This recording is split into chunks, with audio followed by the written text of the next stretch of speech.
है कि ट्रंप का हाथ था मीडिएशन में, तो कांग्रेस दोबारा प्रश्न पूछ रही है। देखिए, ये बकवास बहादुरों का जो ब्रिगेड है, उसका बेसुरा बैंड बाजा जो है वो समय समय पे बजता रहता है। और इस बकवास बहादुरों के ब्रिगेड का बेसुरा बैंड बाजा कांग्रेस की बेहतरी के लिए नहीं है, बल्कि बंटाधार करने वाला है। अगर उनको लगता है कि इस बकवास बहादुरी के बेसुरे बैंड बाजे के जरिए कांग्रेस की बेहतरी होगी, तो बेहतरी नहीं, बंटाधार होगा। और कांग्रेस की प्रॉब्लम क्या है? जब सरकार में थी, सत्ता में थी, तो जो है वो न्यूसेंस में लगी, नॉनसेंस में लगी हुई थी।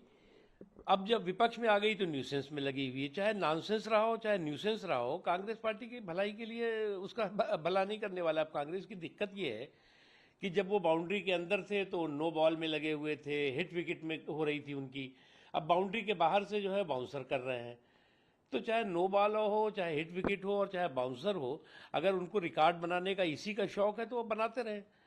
लेकिन आज देश जो है वो हमारे सेना के शौर्य और पराक्रम को नतमस्तक होकर के सलाम कर रहा है, उस पर विश्वास कर रहा है। आज देश का विश्वास नरेंद्र मोदी जी के नेतृत्व पर है, उनकी शख्सियत पर है। देश का विश्वास जो है वो किसी अमेरिका या किसी ब्रिटेन या किसी और दुनिया के देश के नेतृत्व पर नहीं है। कांग्रेस पार्टी को हो सकता है कि हमारे देश के नेतृत्व पर और हमारे देश की सेना